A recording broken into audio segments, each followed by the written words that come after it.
had a great meeting with the attorney. 2 days later, he said, "I think we're working on a settlement, so we don't think we need an expert."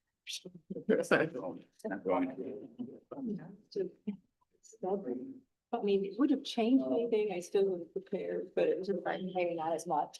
yeah, it's nice. All the TV shows. That's up over that, right? No, they don't. They have a real, it's big trial. And then somebody jumps up from the back of the room and says, "I did it. I did it." I'm taking it in. One of my favorite movies.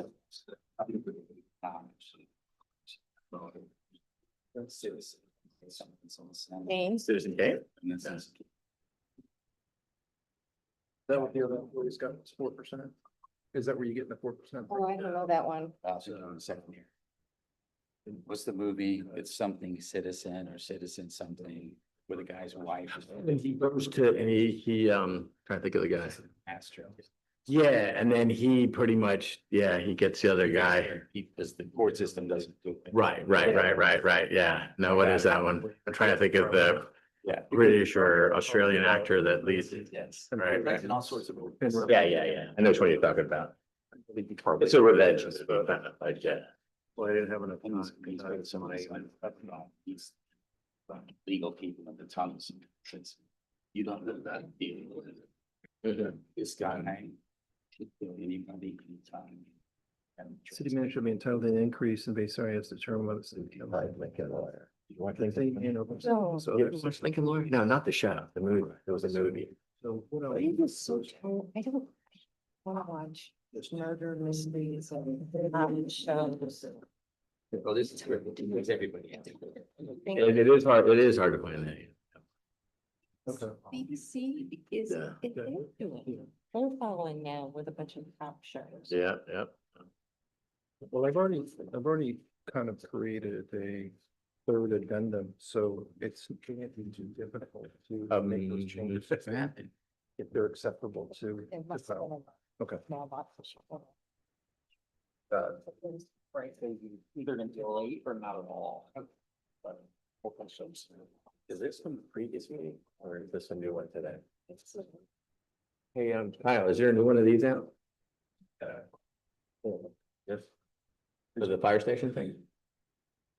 No, that's. I asked. No show up on something. He said he was gonna. Okay, That's old, right? That you didn't that's an find- old one, right? I think, yeah, that's from a previous presentation. All right, everyone ready? So much for my memory. All right, here we go. Evening, everyone, and welcome to the October 27th, 2025 City Council Work Session. This meeting will now come to order. Let's rise and do the Pledge of Allegiance, please. I pledge allegiance to the flag of the United States of America. To the republic for which it stands, one nation, under God, indivisible, with liberty and justice for all. All right, 1 second, Kathy. I just want to remind everyone, grab your mics, pull them into your face. Let's make sure everybody out there can hear because I'm hearing more and more about people are saying they can't hear and they missed something and we're having private conversations. So make sure that you can hear yourself in your ears whenever you're talking, okay?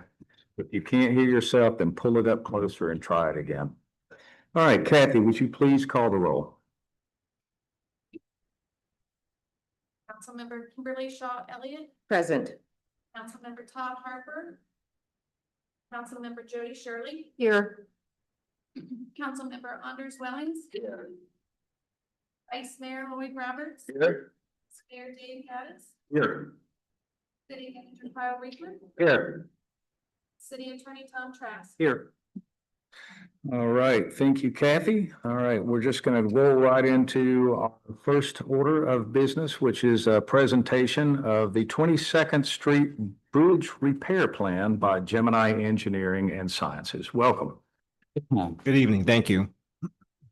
So this brief presentation, the intent is to allow you to understand what has been going on, what the issues are with the bridge, and then from there, we can have a further discussion. Our involvement, it started when the city received a plan of action notice from DOT about the 22nd Street Bridge. Now, the plan of action, it's due to DOT categorizing the bridge, the 22nd Street Bridge, as scour critical. And we'll go into a little bit more of the history. Just as a background, the DOT has a contract with various consultants across the state to perform these evaluations. I believe these are done continuously. 2 years. Every 2 years. I think the POAs are supposed to be issued every 2 years, but as you'll see, there's been some gaps in the time frame as well. I want to make clear that, and we'll go into what bridge scour is, that the notice is not saying that the bridge is unsafe. I think that's a big point that I want to make. It is that it is susceptible. There's a bunch of unknowns that DOT is dealing with, and they're putting the requirements on the city to address those. That is what the POA is intended to do. The first POA was issued in 2013. There was some superficial repairs done to the bridge. The POA was reissued in 2019 and now in 2025. And as the city is the bridge owner, and as I stated, the city is required to address this POA. It's a pretty extensive history. We were able to get from city manager quite a bit of a box full of history, and as best we can pull together, this is where it stands in terms of how we got to this point.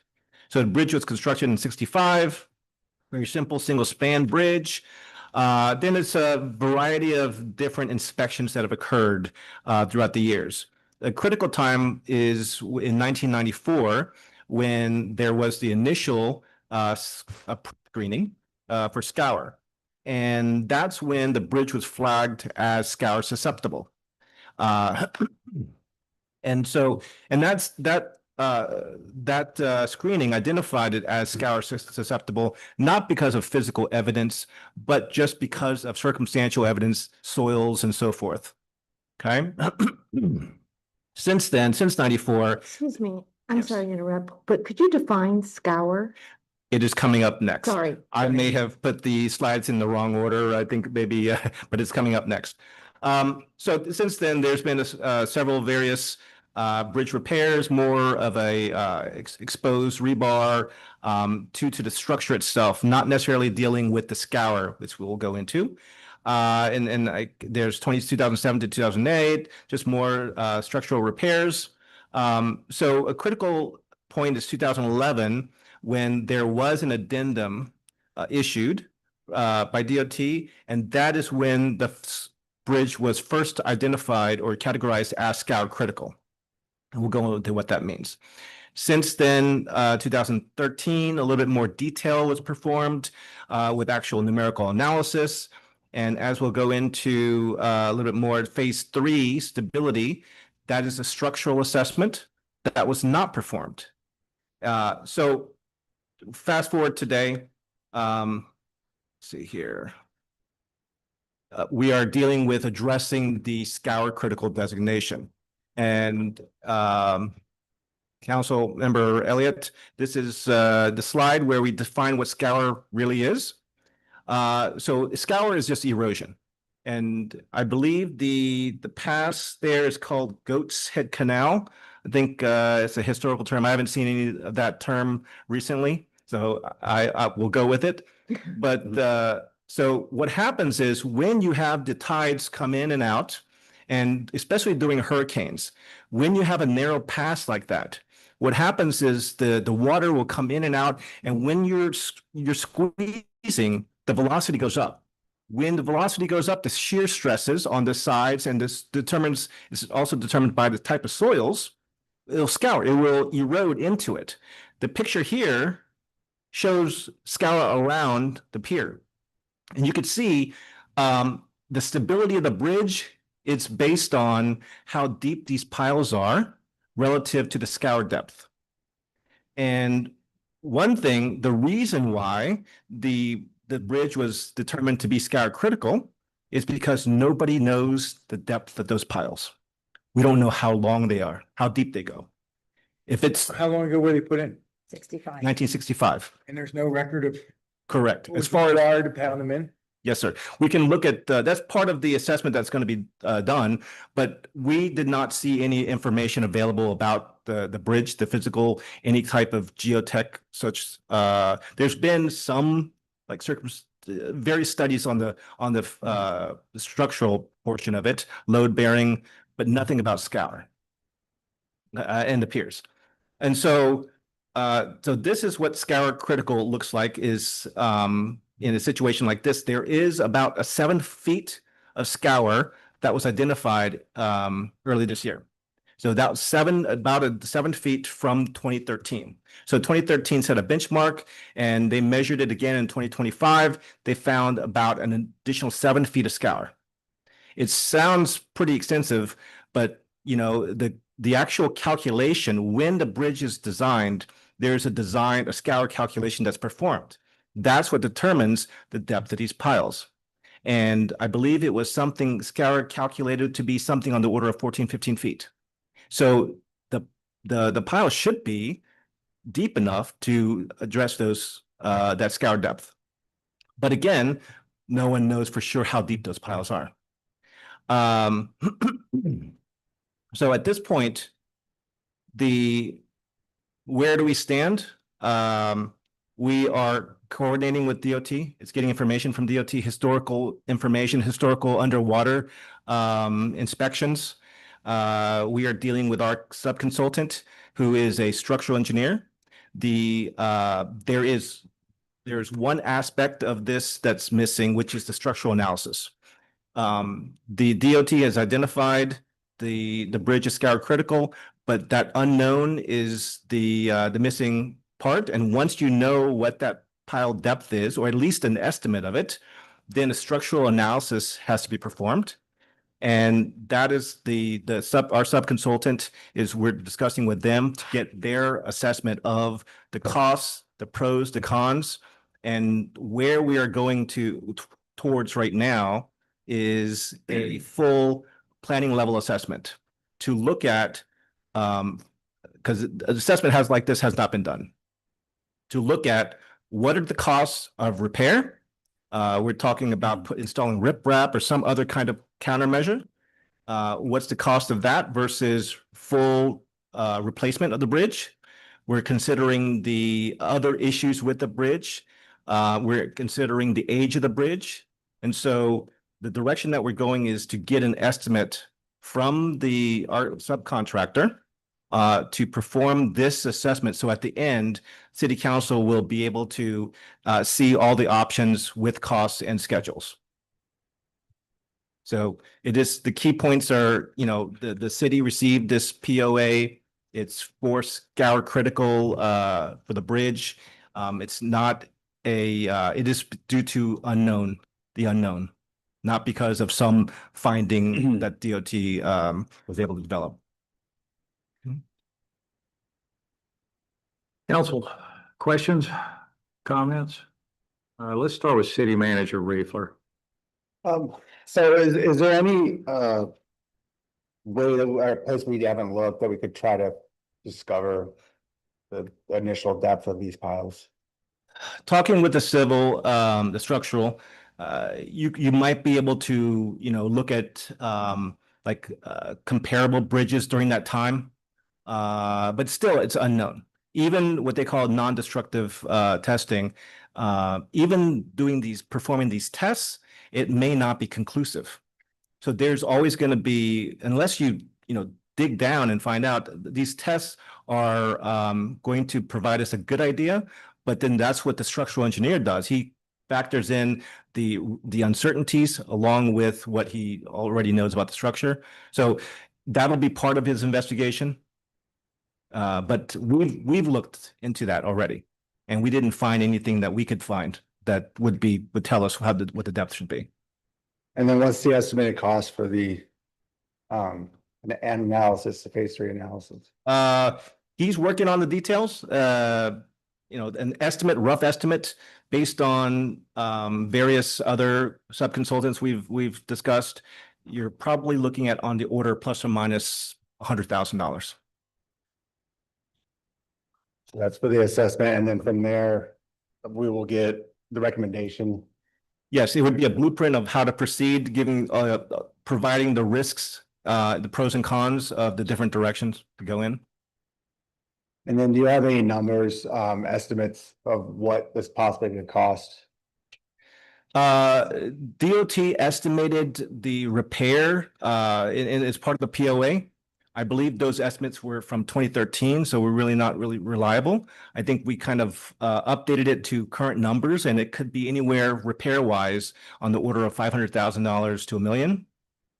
And so those are the estimates. Again, his effort, his determination will include a more concrete number. And then did you get any costs on total bridge replacement? Well, my estimate was completely off talking with him. Right now, comparable bridges, his estimate, just again, rough in different circumstances, but comparable estimates were on the order of $4 to $5 million.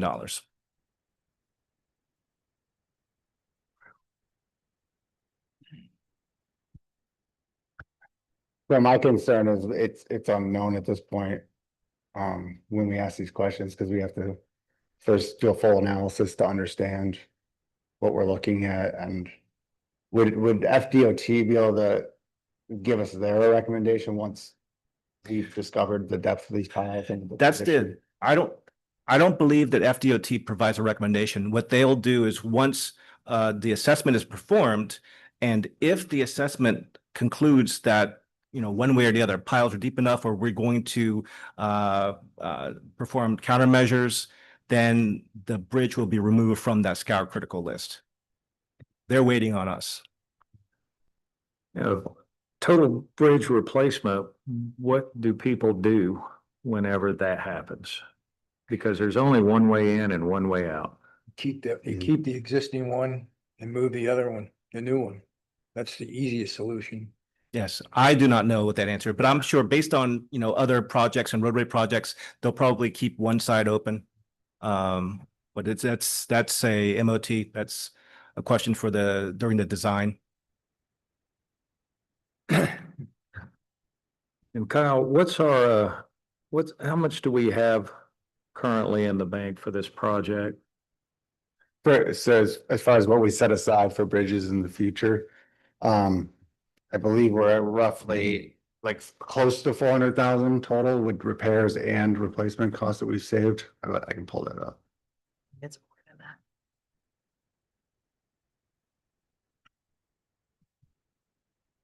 I have to imagine there's probably some grant money available. It's amazing to me how much money Pinellas County has to give out that they've received from the federal government. Right. So were you saying the min, is about like 600,000, so 100,000 for the structural work, and the best case is we're at least putting $500,000 into a bridge. 100,000 for plus or minus for the assessments. That's all. Okay. Provide that, and then if it's just repairs, installing the countermeasures, and it's on the order of 500 to $1 million. Okay. All right. And you said, and what would I guess, if the learning from, if we could learn the depth of this, if it's poor and not stable, then what are we thinking? Like, you gotta replace the bridge? It's leaning towards that. Right, okay. So, and if it is, and you're saying, like, you said something like, well, maybe you could drill to find out how deep it is, or dig. Why is that not an option? Is that way too expensive? There are various tests that are performed. A lot of them are, unless you dig, and you don't, because you would not want to, I guess further Erode the scour. ranks of it, Right. Okay. So a lot of the testing is like a secondary type of acoustic tests that are Right, I done. was thinking, could you drill down a little bit? Like, what do you gotta go? If you're going 7 and there's maybe 14, you gotta go another 7 feet. It's Probably probably put also ultrasonics down there to find out if there's concrete down there? Well, hopefully it's deeper than that. Hopefully- Okay, okay. Hopefully it's deeper than that. Okay. Well, you can get you can get a 3-inch to 6-inch porta drill Right, company that comes out and they can go down a couple 100 feet. right, and then just fill it in. The first pile's made out of now. Concrete. It's just a regular concrete pile. With no Corten steel involved or anything like that. We don't know. Yeah. We don't have any plans. Yeah. Rich. In So- reading various architectural studies, I've read about a technique that I don't know the name of, but like they find entire cities underground and they can tell the shape of the buildings and how deep they are. Whatever is, Yeah. pardon? Yeah, when I was, some of the ultrasonics things. Acoustics and, Some yeah. acoustic- Gadar, exactly, it's Geodar or Yeah, something like yeah. that, There's some, I mean, it's, again, it's things. surface thing. Talking with the various geotechnical and the different contractors that perform these NDEs, the pile testing as well. There's a variety of different ones, but each one confirmed that it is cannot be conclusive.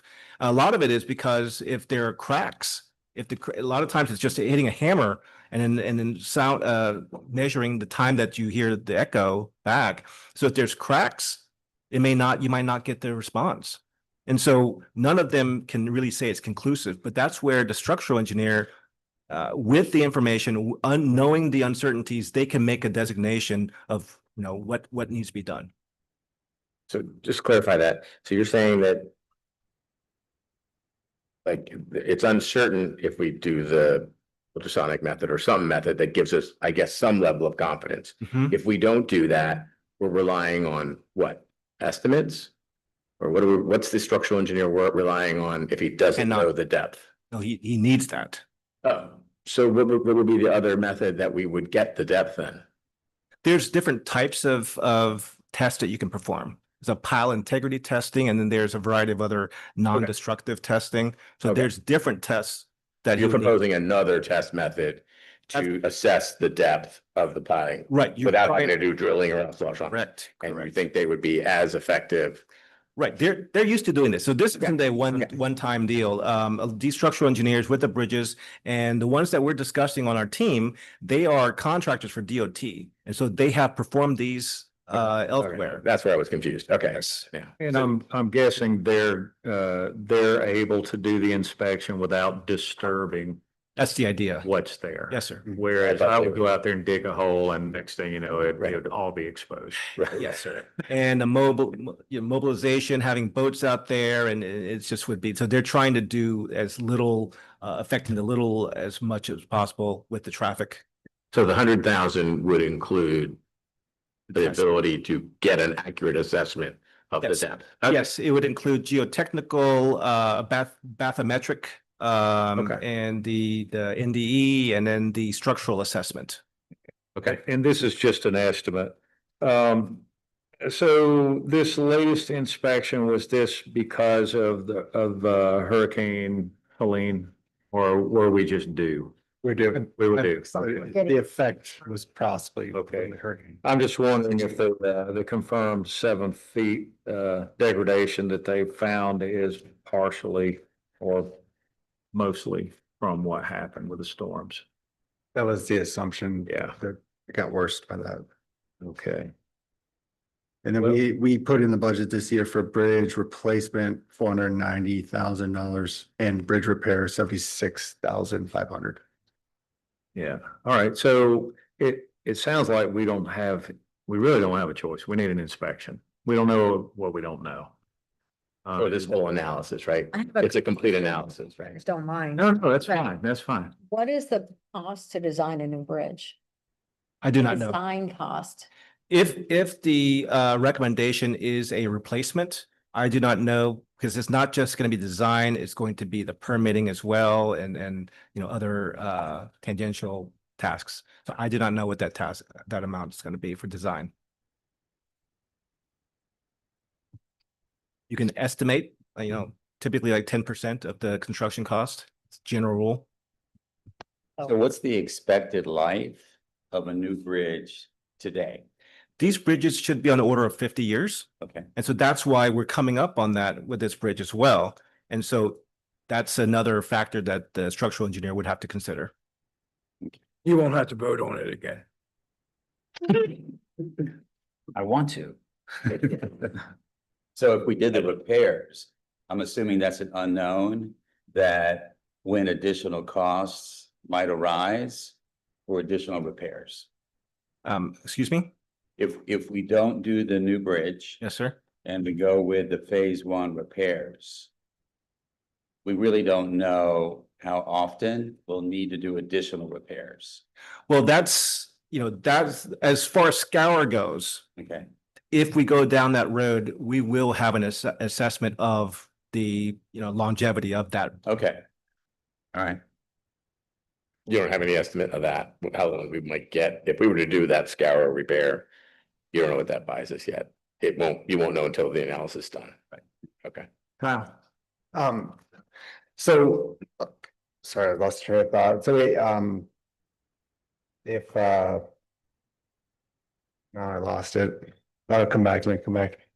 all right, well, we're still gonna have to have an inspection somehow.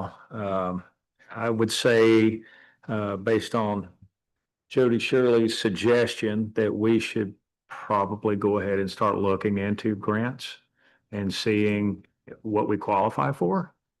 Yes, Yeah, sir. started. Yes, Okay, city good. manager, we've already started, we've submitted a total of, for the bridge, I believe, 2 separate grant applications. One was to FDEM. FDEM, I believe, returned it and said that that particular grant was not, a bridge does not qualify for that bridge. But we do have a FDEP Resilient Florida grant that we're hoping will come through. Okay. And what about Pinellas County?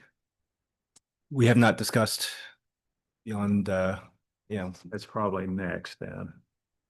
I remember, so if we do decide, after the analysis, and get some design for the countermeasures, do you have any examples of bridges with a similar lifetime that have, been repaired and how much more lifetime it's given?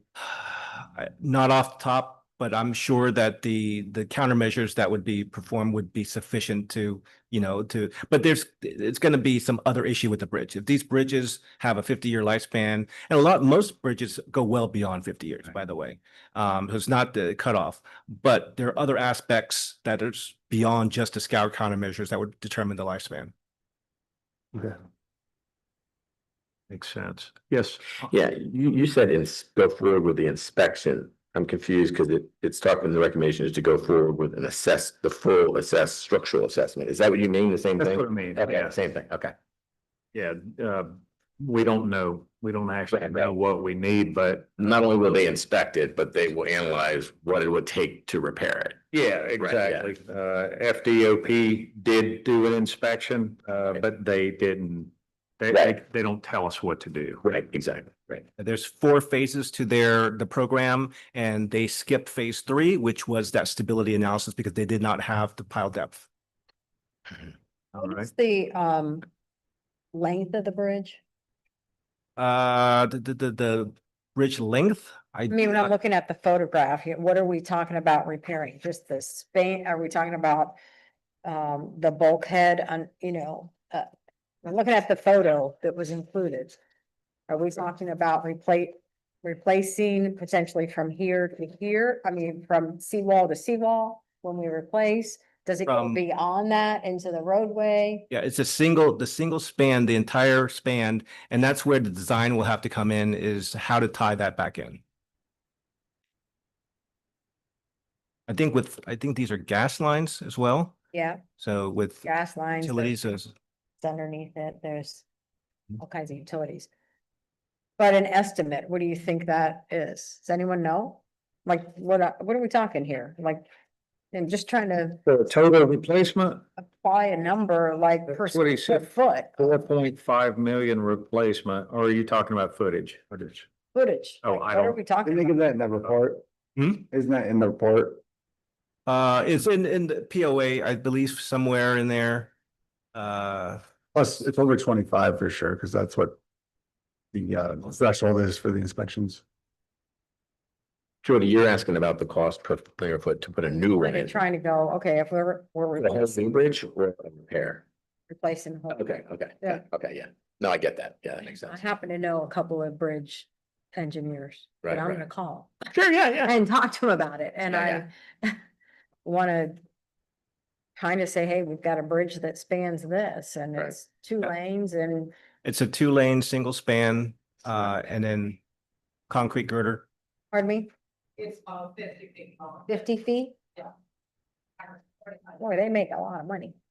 You're figuring around 4,500 to 10,000 per square foot for bridge replacement. Linear, yeah. And is this, with modern design, is this what a total replacement looks like? Or do you remove the offending, supports and just tie them in directly into the land? Well, there may be different options. We've also seen cases where a bridge, you might want to add a pedestrian lane as well, and widen it slightly. So there's different options like that that they'll have to consider. A pretty wide bridge already. It's Yeah. pretty wide and it actually does sort of have on one side, there's an area where I think you can walk, offside of the traffic there. It's probably about 30 foot wide. It's a little wider then. Yeah. I'm assuming this scour is occurring on each side. Right. Okay. Right. All right, so do we need to, we're obviously gonna have to put this out to bid. Gemini is gonna provide a proposal for the analysis and design. Assessment, so it won't include the design. The assessment will provide, estimates for design permitting as well, or whether it's going to be countermeasures or a full replacement. All right. When can we have that proposal?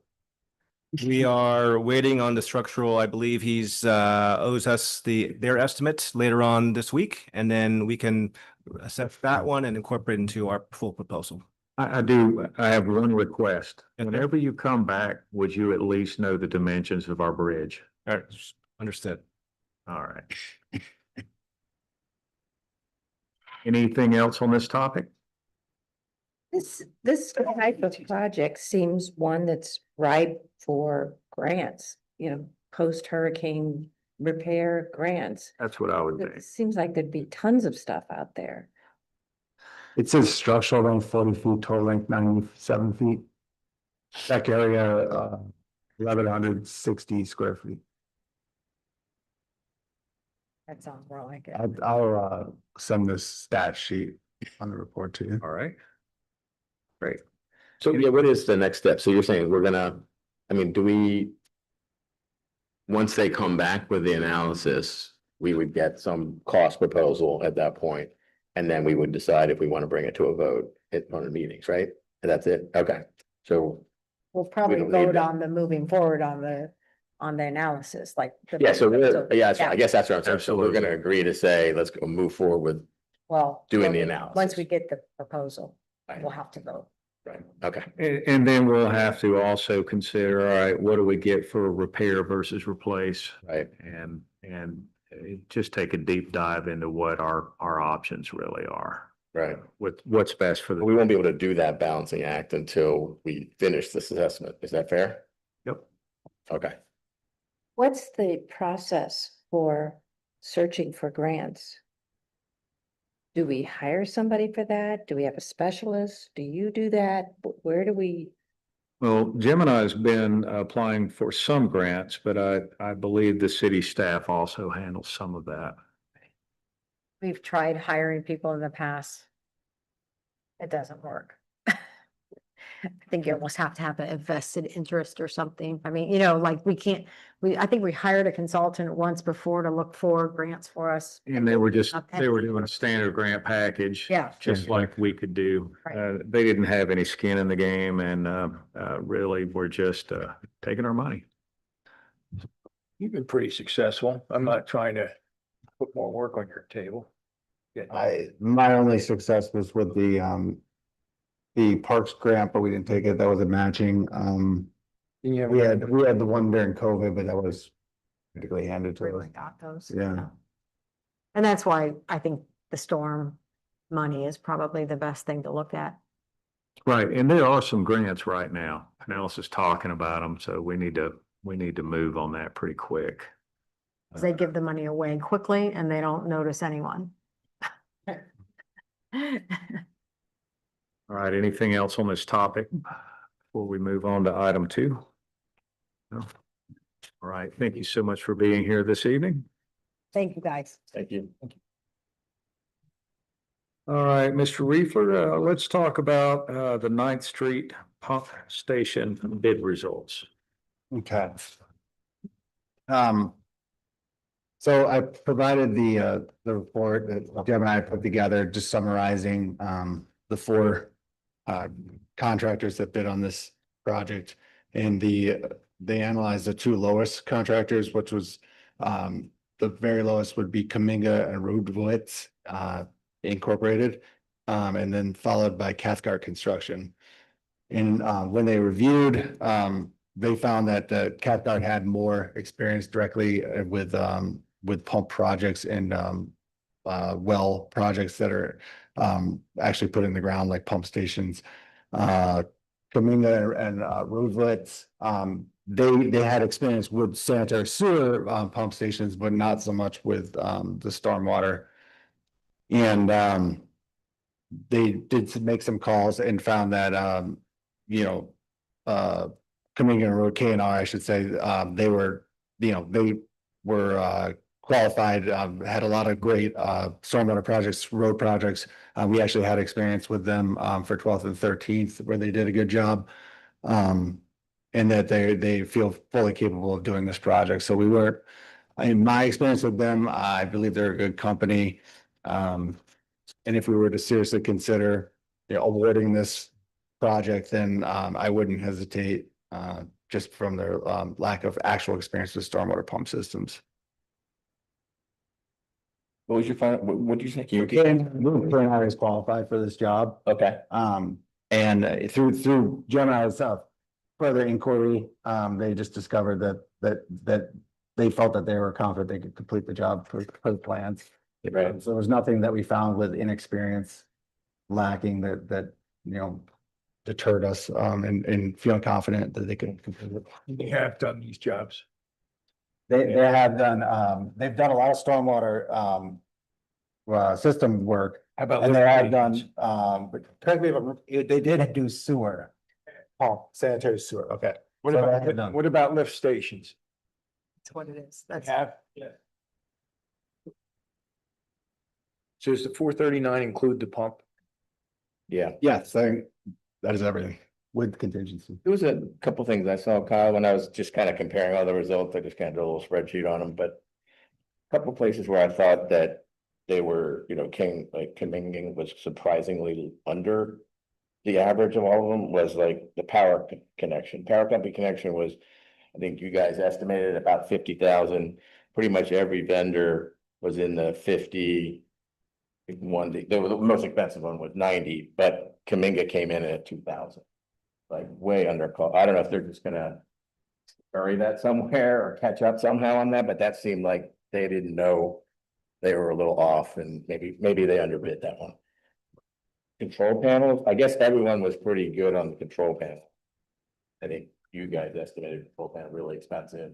These all guys seem to be pretty even on that, like 50,000 a piece versus the 125,000 for a control panel, which is partly why I think we're seeing a little bit of a savings. The other thing, they all bid the pump price like significantly higher when we actually have quotes of the pump price to be less than all these numbers. I don't know. I think we even got a 2025 bid number. I think the quote we have is for 2025. So I don't know if that's just where I mean, I know they don't have a line item for labor, so they probably Right. throw labor into all of these. So fine.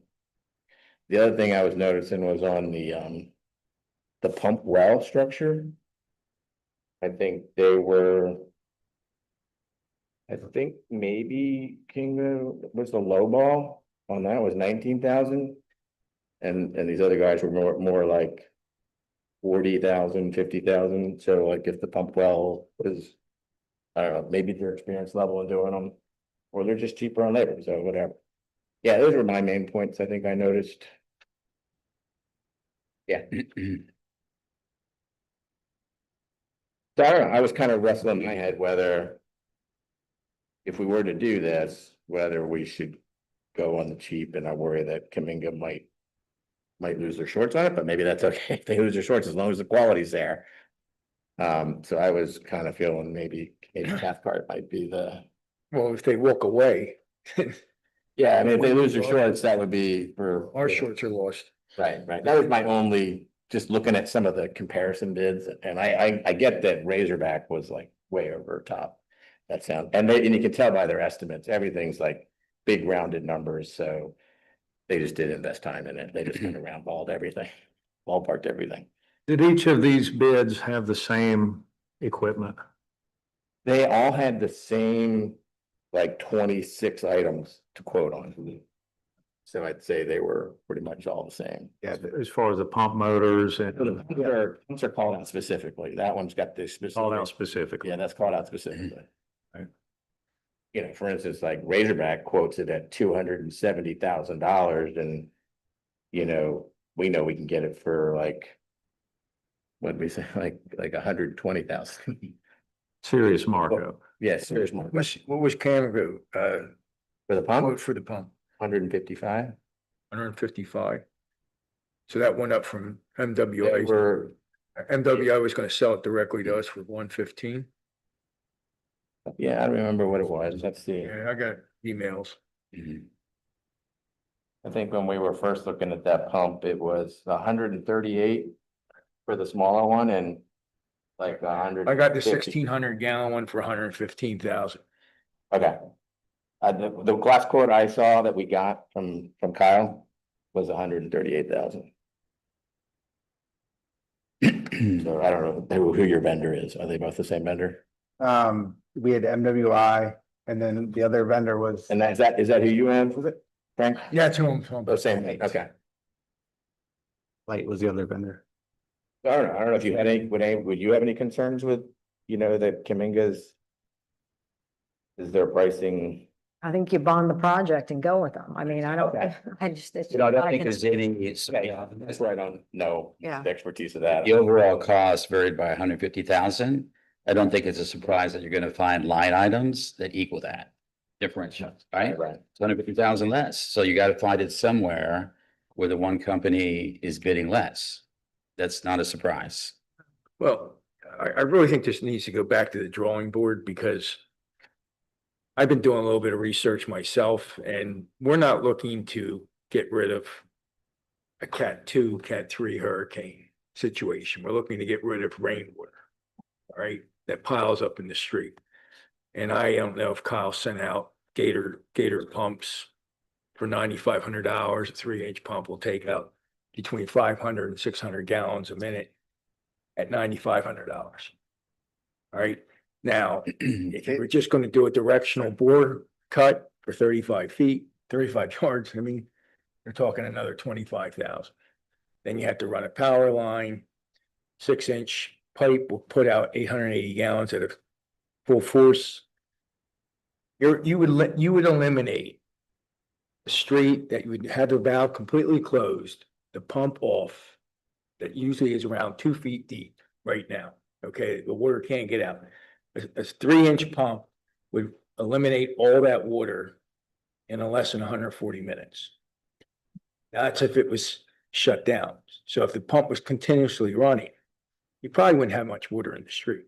How has it been now that we've gotten the sewer system? Well, we haven't had any working bad rain. I went We out had the tides, right? Yes, that's zero. 2:30 in the morning one time and then 3:30 in the morning the other time, there wasn't a drop of water. Yeah, no, we have not, Yeah. Since the valves have been It's- fixed. So what I'm saying is, Lifting check valve gets working. if we're looking to pay, and these costs will go up, $439,000 to do one street. You're gonna need at least 6 streets, I'm thinking, by connecting, by marrying 2 streets into one. Right. And you could probably do 6 streets for less than $439,000. And I don't know how the residents are really going to say, unless, if I lived on 9th Street, I would vote for it. But If I lived on Second Street, I wouldn't vote for it. I mean, why are you fixing this street, not my street? Right. So if we're going to do a pilot program, why don't we do a $50,000 pilot program for one street rather than 450,000? I just don't see the money there in the future. So you're giving us a solution of, what is this? You pump your roll out whenever it's. No, you would put, the only, you could probably do the whole job without a lift station. And I don't know how big each outfall box is. So you would stick the 3-inch pump in the outfall box, or else you would cut another box next to that.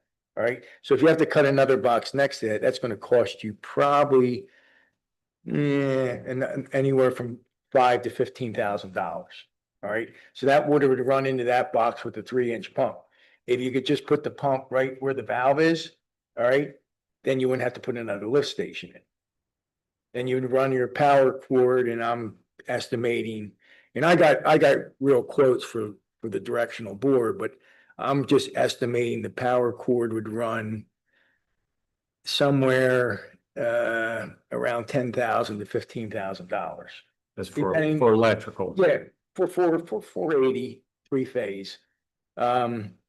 And that depends on how far you have to run. Like if you did it at 7th Street, it's right there. I think 9th Street also has a close box or close source for power. When we were looking at it, the closest we could come from was here, we thought, but because they thought if they came down from one of those transformers, it was gonna be a more higher cost. Yeah.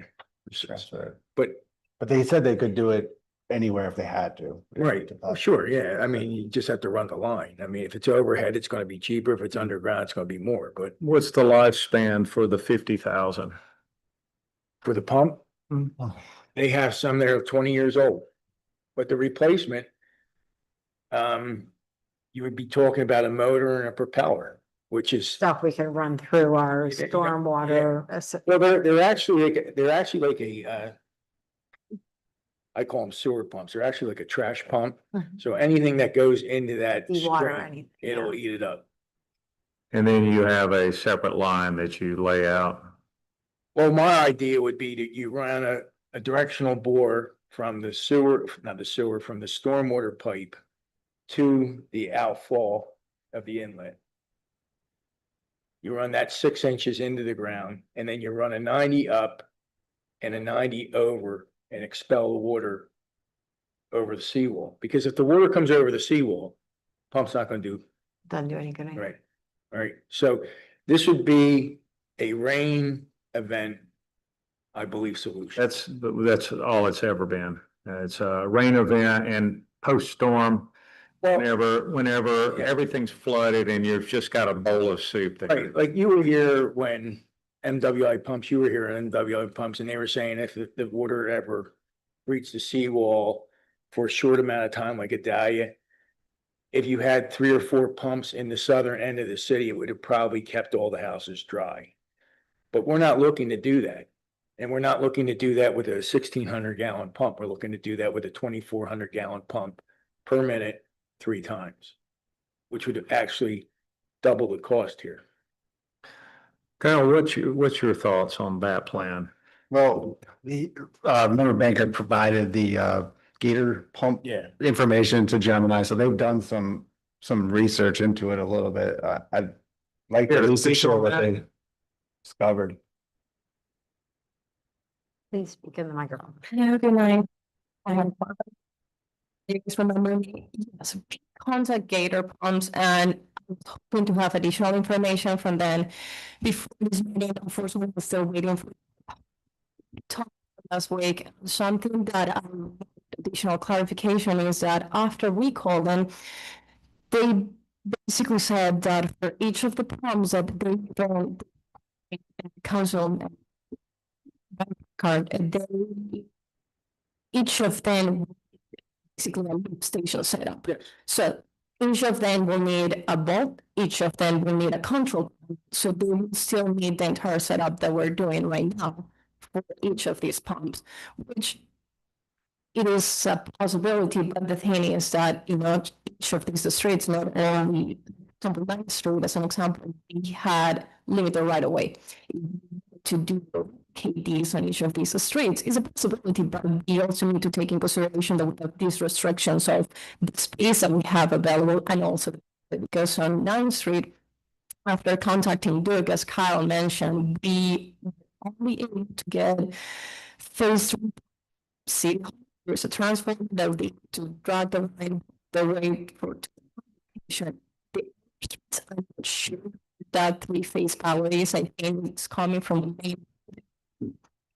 So that's also something that needs to be in consideration, and that we are dealing with that size is specifically for 9th Street space also on additional the Gemini company to ensure that previous events that the city has observed do not show the same level of flooding this size is installed.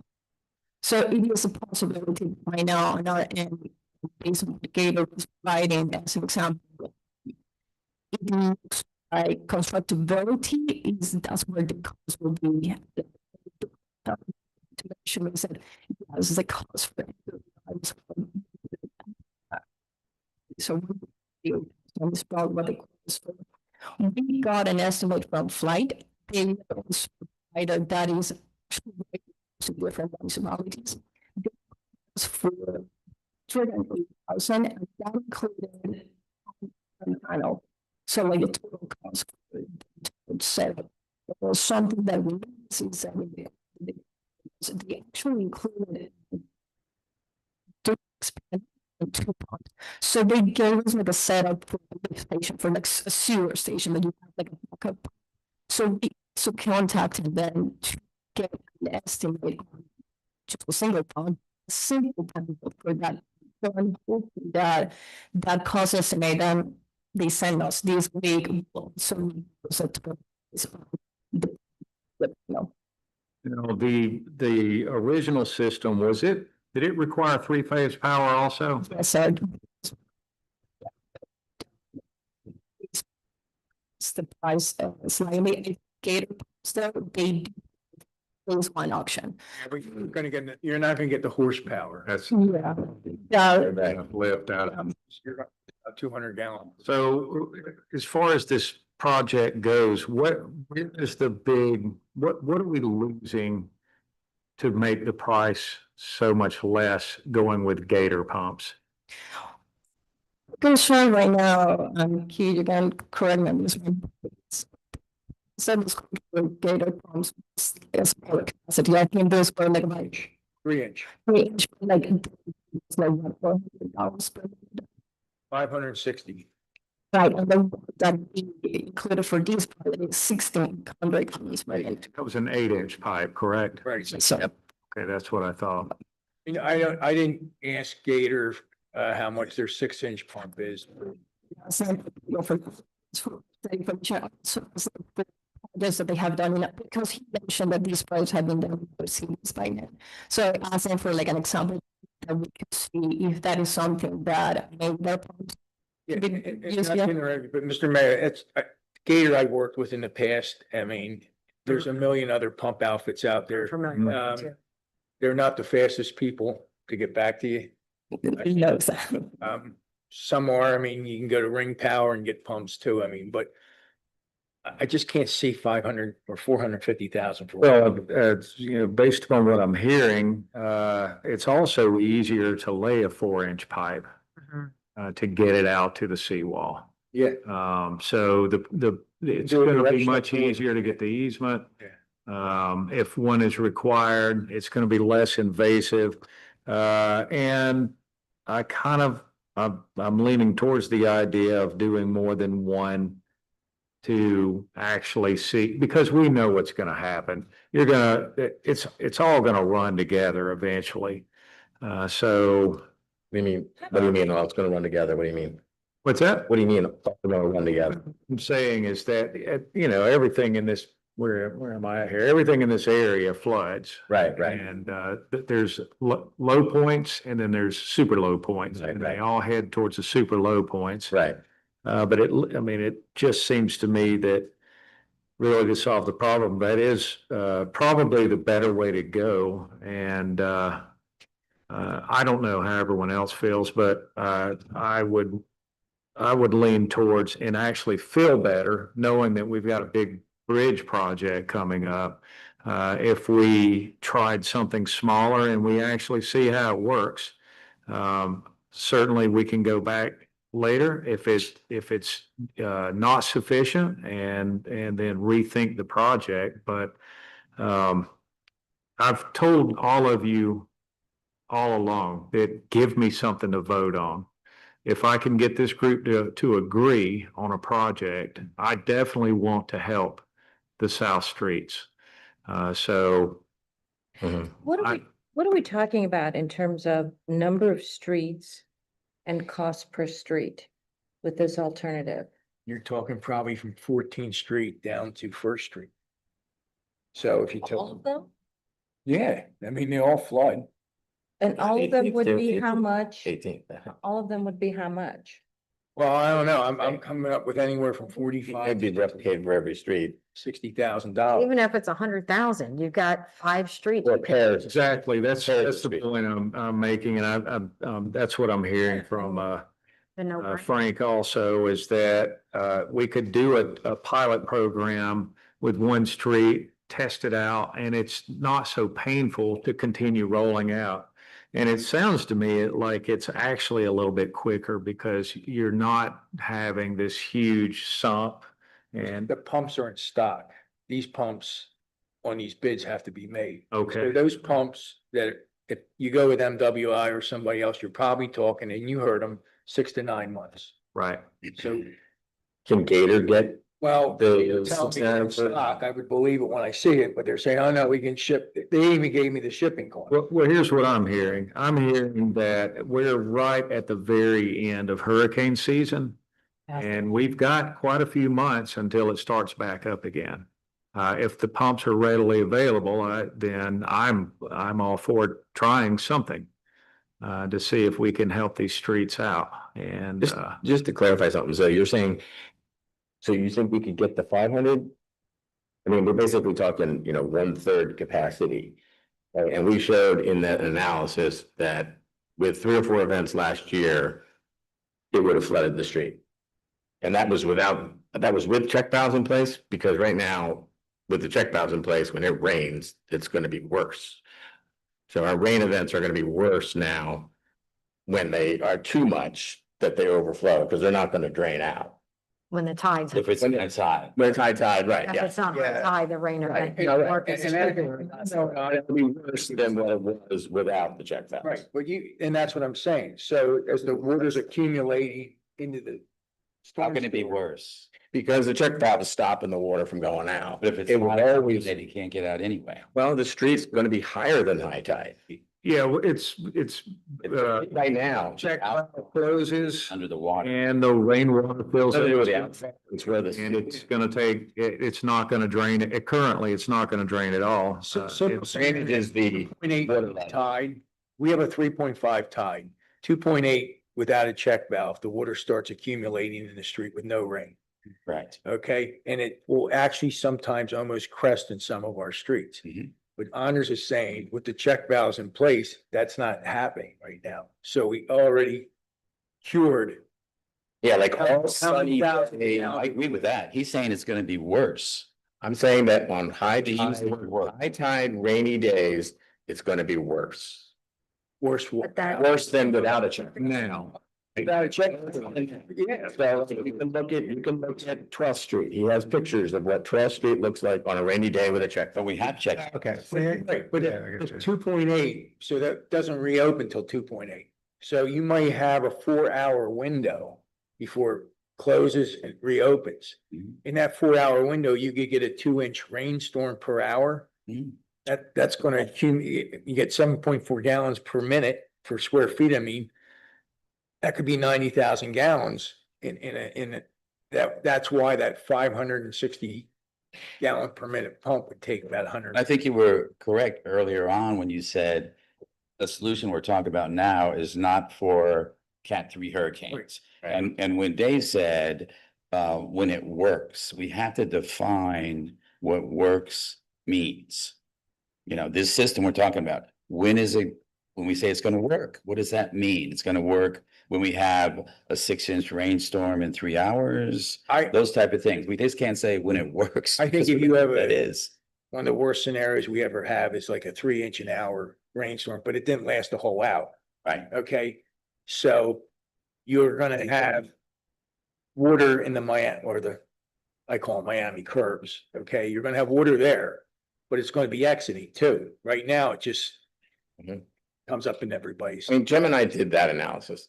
We did see that analysis. We have it. We can bring it back up if you want, but we did the analysis with Gemini that said, use last year as an example, with the check valves in place, without the pump, it's gonna flood the streets this much.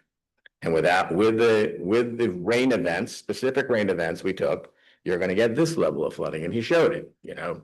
We can pull out the maps and it shows water up to people's driveways, to garages and stuff, but that may have happened like 3 times last year, right? That would be, so we gotta decide in our head, do we wanna fix something that happens 3 times a year?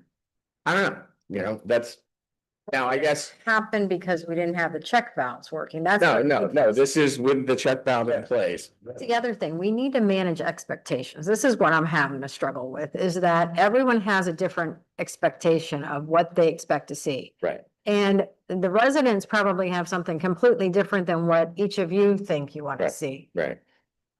Frank kicked this hornet's nest and got us into this $500,000. Thank you for continuing to research. No, thanks, Steve. But I'll go back to what I've been saying all along with the storm management stuff, is we're managing expectations and we don't know, no one, this is all unforeseen. No one knows what the outcome's gonna be. Right. We can throw some, well, it might be this or it might be that, but is that gonna ever satisfy anyone? I don't think so. If there's always. No. No, it's not. The thing that I think will satisfy people is these storms don't last an hour. Sometimes they do last about an hour. They come down hard, but the Quick and then- water sits in that street sometimes for 4 hours. Okay, where if we go with the 1,600-gallon pump, that water will be out of the street in It wouldn't even 35, accumulate. 40 minutes. It won't even accumulate in the street. That's the problem that I have with it, is that I fully understand that we're gonna have some big storms and that things are gonna happen. I understand that. I understand that we're gonna flood. I get that. What I don't want to see is that just because the tide is up a little bit, enough to where it closes that check valve, and then the rain comes along, suddenly you can't get to your front door. You can't get out of your car, much less drive down the street. And I see that on all of these streets. And so that's what, I think that's what we need, the message that we need to get out is that, hey, this isn't gonna save you from a hurricane. It's not gonna do it. It's not gonna help. But what it's gonna help with is this rare occurrence that does happen several times. We see it over and over. You remember that storm before Helene in the summer? It came down like 3 inches in an hour. I mean, it just came down. I Yeah. mean, and it flooded every place. It flooded the good streets and and I think the tide was like 0.8. It was less than a foot. But the Right. water couldn't get out of our storm sewer. Yeah, and my point is that we can't do anything about salt water beyond check valves working correctly, all right? Salt water gets in your street, sorry, there's not much we can do for you. However, as long as the water gets below the level of the seawall, then we can pump it out. Right. Because so we can accelerate this and get you back to normal quicker. Also, these events where the check valves close, it rains like crazy, those should pretty much just go away. It's the king high tides and the storms and the storm surge. Can't help you with that. Sorry, I'm sorry, but there's only so much we can do.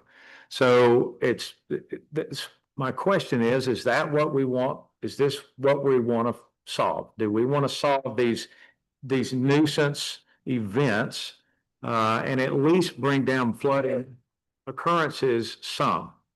Well, Are we just gonna accept it all the way around? And that's really what it comes down to. And that's what I'm trying to propose. You'll be able to get your car out of the driveway, go down the street with this solution, all right? And it isn't gonna solve a Cat 3 storm, a Cat 2 storm. No. Okay, maybe a Cat 1 storm will help. But when the residents see that there's still water in the street, Disagreeing with you. they're gonna be throwing darts at you saying you didn't do what you said you were gonna do. Right, that's why I was thinking, that's why I kind of thought that this analysis they did would give us a visual. This is the expectation. This is what you get. This is what you get for $500,000. Here's a picture with your street That's flooded. one street, $500,000. No, I know. Yeah. Well, I mean, right, no, it's $500,000 for one street. I get it. I get it, right. Yeah, And we can say that, you're not gonna get any of that. Sorry. I just want to get it To make them understandable to residents. That's what I want. That's why I asked them to do that analysis. Right. I wanted it to be visual for residents to decide, hey, that's worth $500,000, that's not worth $500,000, right? And when I wanted to know what residents, I get I can't walk to my driveway, but if it takes out drywall in my garage or something like that, maybe that's not a big deal to people, but I think you're causing damage to the house. If that could happen, and one of them did show that, one of the events last year would have done that without being a hurricane, without being a king tide. It just hit, went in and starts damaging people's garages. Now, okay, maybe it's only one or two people.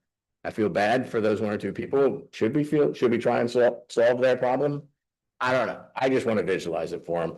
And then we could decide, I don't know if we have to do it as a public meeting and say, there are When you no. guys buy your houses, do you have to get a elevation certificate for insurance and stuff like that? Yeah. No. Yeah. It's not required? No. Nope. But did you? Well, I guess my insurance required it. Insurance. Yeah. If you want to get Insurance, insurance, you're just paying cash. if you're buying a house, right, you don't have to care about it, right? True. When these discussions all started, this is exactly what we were talking about. There wasn't a hurricane yet. Everybody was concerned about the risk of a hurricane. But we were talking about the constant flooding, the constant way of, not constant, but the frequent events of impassable streets. We were talking about emergency equipment. We were talking about the sheriff's cars trying to be able to get to City Hall, the park. That's what we were talking about. So I think what we're discussing here is consistent with that.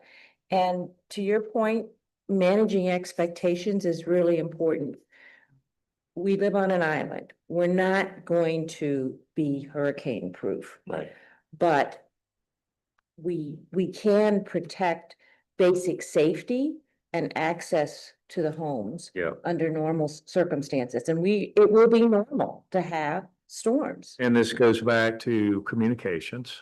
And I believe that we actually need to have a section on our website that clearly states, hey, this is what happens during these types of events. And here's all the various ways that you could flood. Now, out of all these, we might be able to help with this one and that one. Right. But the rest of them, no, I'm sorry. Your alternative is to move, raise, or rebuild. Right. And that's it. And we need to make sure that that is crystal clear, and we keep saying that over and over, because we just went through 100-year thing. Right. And, We probably won't see that again in our lifetime. yeah, Could you well, put that in writing? Careful, be careful. let's hope so. That's what they call it. 100-year. I'm gonna be dead before that. So my question is, do we want to have this requoted as Frank suggested and do it with the Gator pumps? They're available immediately now. Kyle, what's your thoughts? Do you think anyone's going to want to requote this? Would they be interested in doing this job? So we're saying we don't want to award the current bid. Well, what I'm saying is based upon what we've heard is we get more bang for buck if we go with the lesser expensive, immediately available pump. And we can beat hurricane season if we go that route.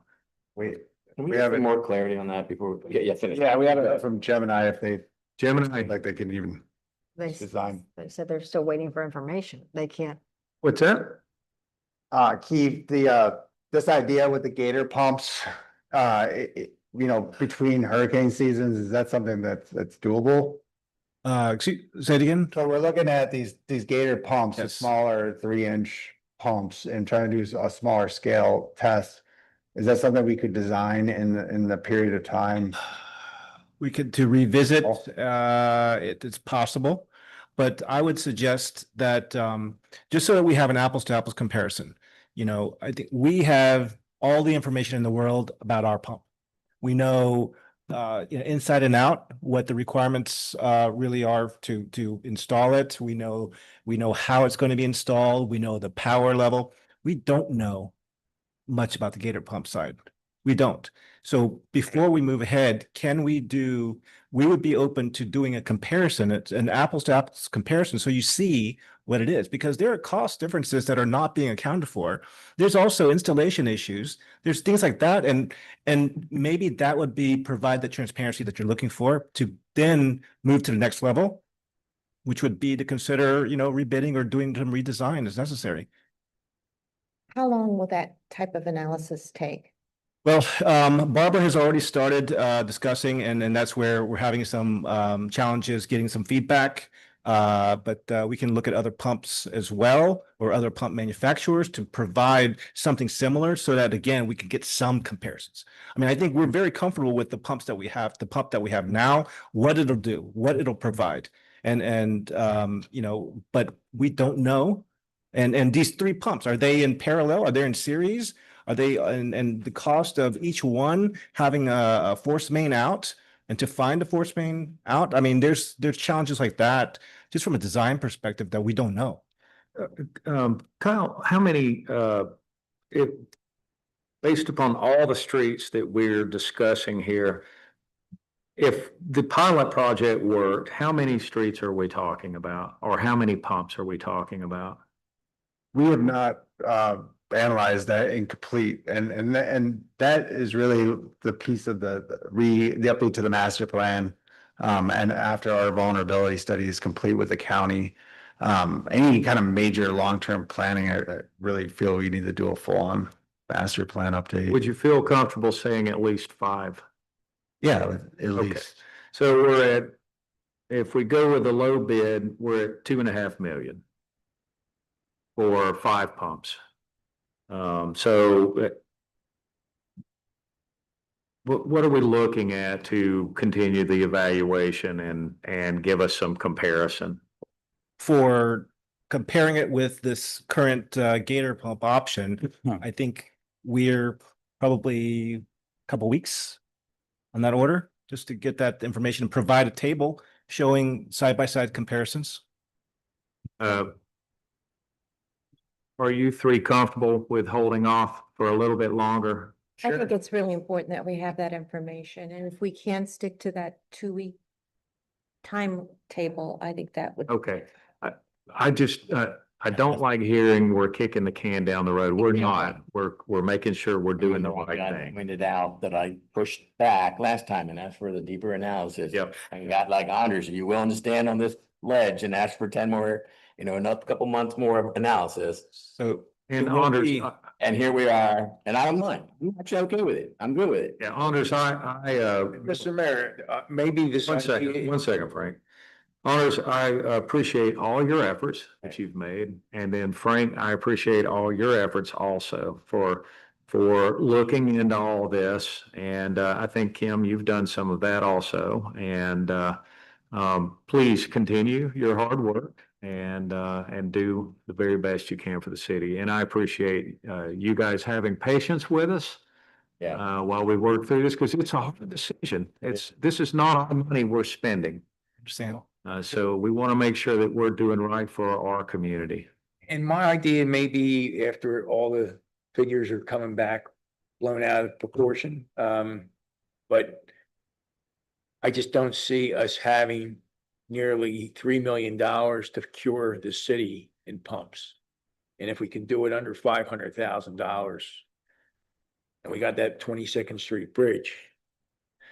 We're gonna have to start opening businesses. Yep. I hear you. Raise taxes.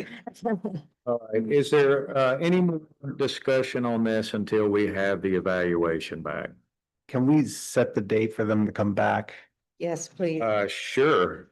You said, well, by this time, it will be the next work session unless you want to do a special one.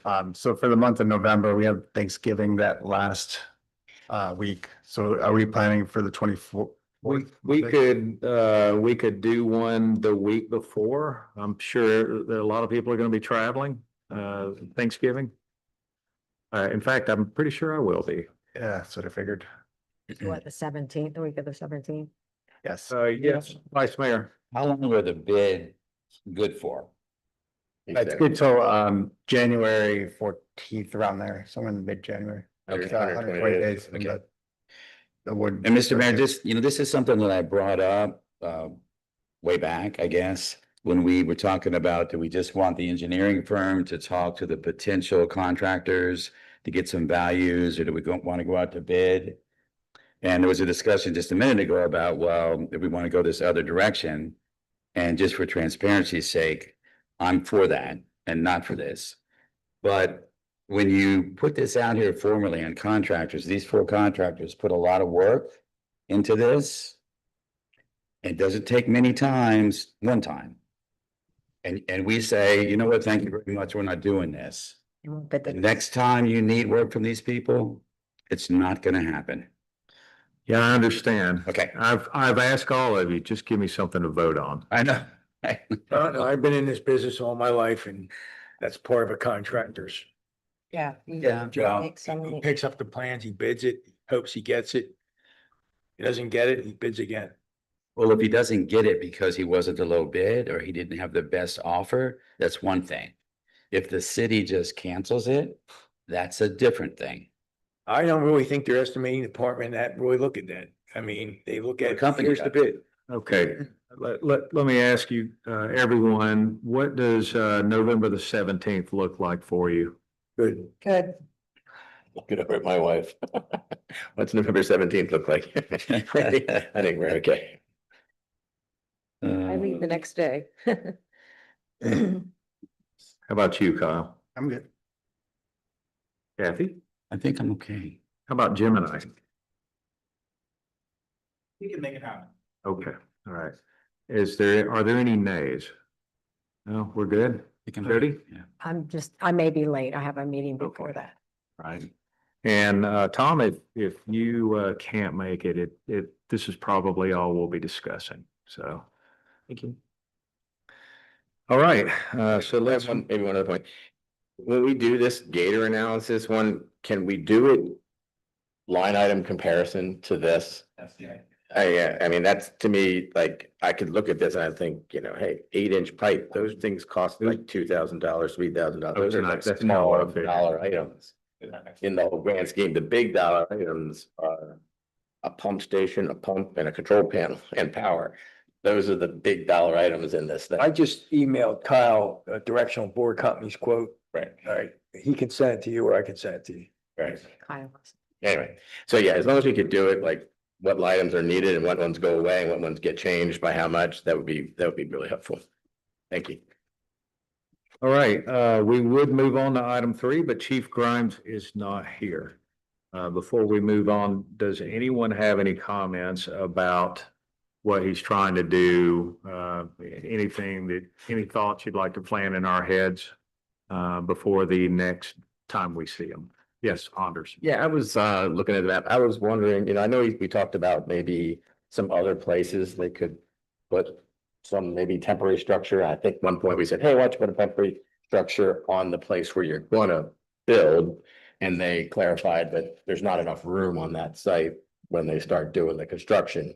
And then I think there was an idea, well, let's go on the other side of the bridge or something. And I was wondering, what about the parking lot for the boats, where the marina is? Hold on, where? What about the parking lot? And I think I remember him saying that. Talking about the marina? Yeah. Yeah, where the marina is, Yeah. that area, would we be willing to let them put a temporary? Or could we ask them? And I know they said that a temporary structure would cost money. you know, I get it, but they're gonna put some money into this place too.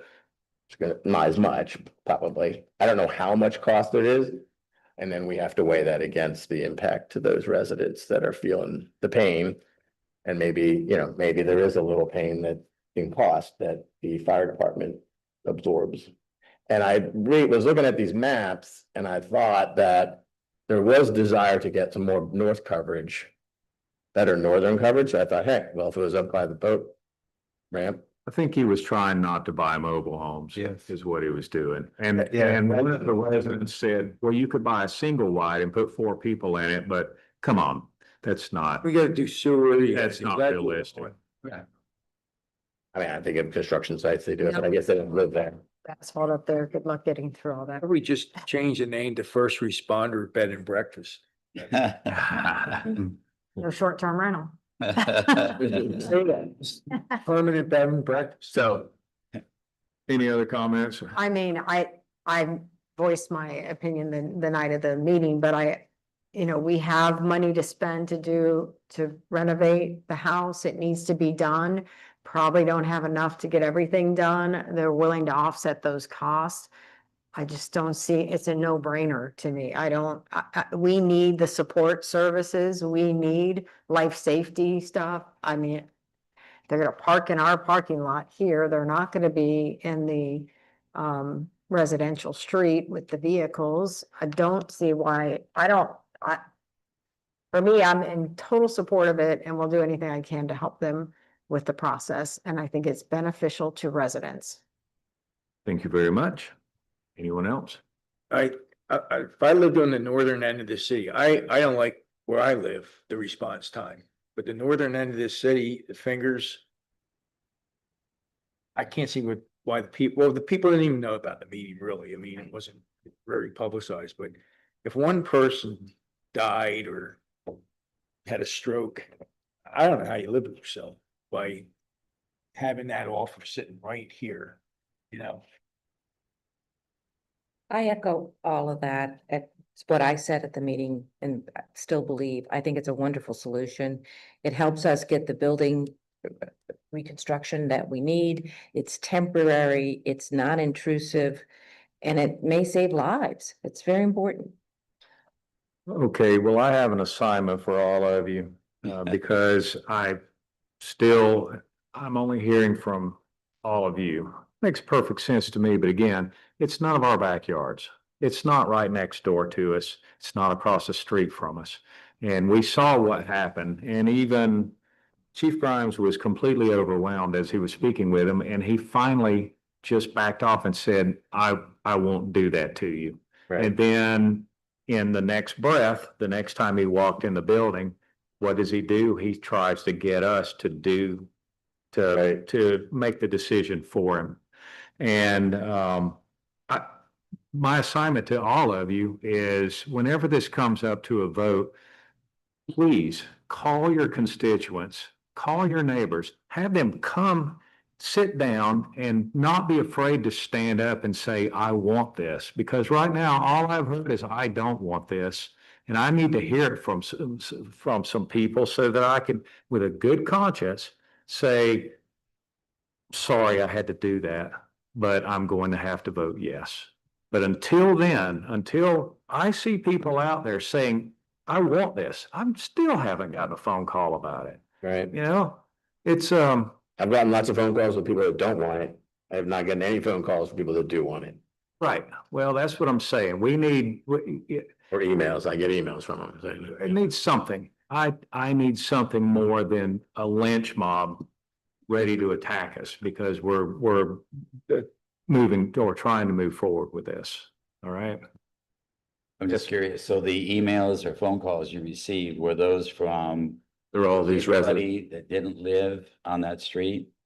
No, it's all the people on Cedar. Is it, what's the next one? It's the Tree Streets and It's Causeway Spruce Boulevard. and the third one. Okay. Yeah, The tree. yep, Is it So, yeah. green? those 3 streets, yep. Okay. Everybody And something understand what they're just to do? Boulevard side, the Boulevard side too. All right. Really? And just to add, the last I met with Chief, him and the commission they're dedicated to fixing the gap in service. Yeah. And they have been talking about different ideas in your speech and, the ideas we've been talking about here. And they'll propose ideas here and other ideas, whatever is agreeable to get a solution. So that's the intention. And he couldn't make it tonight, but he intends to come to our regular meeting to throw out ideas. And we'll have developed FAQs like asked, and he's been answering those questions of all possible questions that could come up. Right. And I will tell you this, that there is no guarantee we'll get that paramedic. There's no guarantee. Yeah. Because you have to be established before you can go to the county and start begging for county funding. So that's another process in itself. I am on the EMS advisory committee and or council, and I've heard everyone get up and agree on something, and then as soon as we walk out of the room, they vote the opposite way.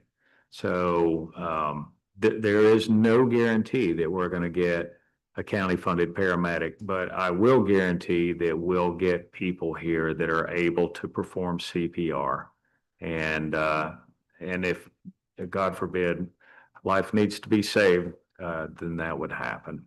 So. All right. Possible to generate like a petition that we could take door to door and, I mean, since I would start I with. have a lot of neighbors that are, they work. Yeah, we have a communication problem here. We really do. And it's because Kyle doesn't have all the resources. Right. It takes time to put something together. I will say Kathy does a great job. Yes. And so maybe that's something that you could maybe start in your city letters, educating people that, hey, no decision has been made, but here's what's being talked about. And we're going to send out a survey very soon. And then we send out a survey and we see what comes back. Because then we would have something more concrete. Well, we did that easement survey. How many people got involved with that? We went door to door. And Yeah. then they Yeah. I remember that, yeah. what'd they do? They sent their vote into the city or something? I forget how it worked. We did drop off and, Yeah. we put them all on the door and they could Because I email. But I don't remember how your vote got to the. They could either tell us or they could drop it off in the mailbox. We did all sorts of ways. I think there was electronic vote or something, or maybe they just got delivered and they had to I do a agree. paper vote Yeah. or something, but, But I'd be game for hitting 5 or 6 streets, 7 streets, 8 streets. right. All right. There's nice. All right. All right. Now let's move on to item number 4, which is discussion of Bel Air Shore negotiation updates. Oh, there's my name.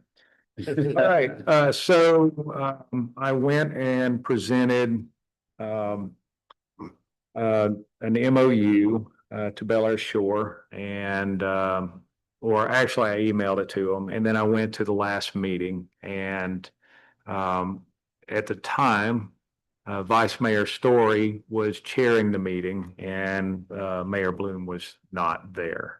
And the first thing that he did was he wanted to argue about whether it was deeded access or a license Right. for the city to use the access. And I took a deep dive into all that, and you can call it whatever you want to, but they are legally not allowed to block our access. You can call it a license, or if you say it the way that it's legally written, and Tom, correct me if I'm wrong, you're pretty much splitting hairs if you don't call it deeded access. If you give it the long technical term, there's not, I think the big difference is that there's actually, there's a piece of paper about an easement. Whenever you're in legalese speak, you're talking about deeded accesses. Is that correct? I think that the analysis that we've done is label it as a license. And I think that's how Randy has done it, and that's how I would label it, as a license Right, but the license is granted by what? by way of a deed. So I consider it deeded access. And he wanted to argue about that and Joe Manzo was there and he spoke about it. And at the end of the day, I was able to get them to at least lengthen the chain that locks the gate to allow a 3-foot access to let people, so people could let themselves in and out. So I at least got that. And Was that the first meeting or the meeting before he came. he came here? That was negotiated before that? Yeah, Because I thought you got that negotiated. I'm kind of getting fuzzy on the timeline. Okay. I think he showed up, Then he came here and you were remote during that meeting. it was remote, that's Right. right. Yeah, and he was here, then got a little heat. Right. This is the pre-meeting. This is the meeting that occurred before the meeting here. Correct. Okay. Yeah. And so, so anyway, would you like to speak? Hey, you look like you want to say something. Email that, you were talking about, just the timing of your discussions. Okay. All right. Yeah. So, let's see here. I actually emailed, Tom and I said, I'm bailing out on the MOU idea. And the reason why was because, I had a brief phone call with, Vice Mayor Story. And he said, I can tell you right now, we will never sign that MOU. And I said, so you're telling me, I just need you to spell it out for me so that we're both on the same page. Are you telling me that I'm wasting my time? And he said, yes, you're wasting your time. I said, okay, all right. So let me ask you this, or do you agree that you legally should not be restricting our access at any time of the day? And he said, yes, I do agree with that. And I said, okay. So what we need to do is we need to figure out some way that we can accommodate both. You obviously don't want cars to come into the parking lot. You don't want people having their cars there at night or having a way that they can slip their car in there. I'm assuming your biggest fear is cars, not pedestrians. And I said, and here's why I think that is, because number one, I've heard short-term rentals is a problem. Well, we don't have short-term rentals. I've heard pedestrians are walking across the bridge all night long. And I said, I get up when I walk the bridges and I don't ever see anyone making a beeline into those gates. I said, if anything, I would worry more about Indian Rocks Beach, where they do have short-term rentals, you know. And they can't just walk down the beach. And you've got people that live in condos in Bel Air Beach, and locking those gates would not prevent them from coming down the beach. So your solution really is not doing anything except for blocking us out. And so I said, what I would like to do is I would like to reach out to my city attorney, and I'd like for you to reach out to your city attorney and see if there's any issues at all with us just installing a gate that doesn't lock, because I don't even think there should be a lock at all. I think that this combination or a access card or anything like that, that could prevent someone in Bel Air Beach from having access just because they didn't buy a card or they didn't come in and get one. I said, would it be okay if I reached out to our city attorney to verify that we can actually just install a gate that latches, and then that way you can padlock your gate an hour after sunset and open it up an hour before sunrise. And I said, just find out. And you find out if it's okay for you to accept this gift from Bel Air Beach, and I'll find out if it's okay for us to give this gift to Bel Air Shore. So reached out to Tom, and Tom says, yeah, because it benefits the citizens of Bel Air Beach, it wouldn't be considered misuse of municipal funds. So that's kind of where we are. I received a phone call and a few days later, and was advised to just hang tight and instead present this in front of Bel Air Shore instead of directly to the vice mayor. So that's where we are. And I knew that the schedule and the work session and everything would work out the way that they were. So my question is to the council, is everybody okay with me offering this gift on behalf of the city that we install 3 latching gates on the accesses? I've looked it over. It looks like it can be done. The gates don't slide 2 gates, it's 1 gate, and there's one side that's wide open and the other side's got, there would be some things to figure out, such as how to make sure that it's a safe pathway into there. But I'm trying to offer an olive branch that solves both problems. You can lock your big gate. You don't have to worry about cars and people going in there and loading up their cars with stolen items and walking away, because they've got a lot of empty homes right now. A lot of things are under construction. And I understand their fears about that. And I believe that they have had some run-ins with robberies and trespass. I'm very confident it's not us. And I don't think we're the problem, but I think that just based on the location where we're at, I believe it's very easy for bad guys to come right in and do whatever they want to. So that's what I'd like to offer, and let's see what they say, provided that this council agrees. I support it. Are you talking about like sliding gates, lock, and on the side, there's a people gate that just opens? Yeah, Man cave, yeah. I think that's, with a latch.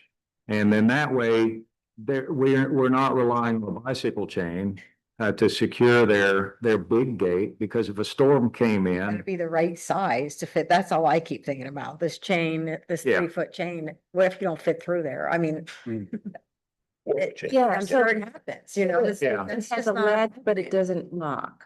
But So that, it has a latch, but it doesn't lock. it So does you- not, but it latches.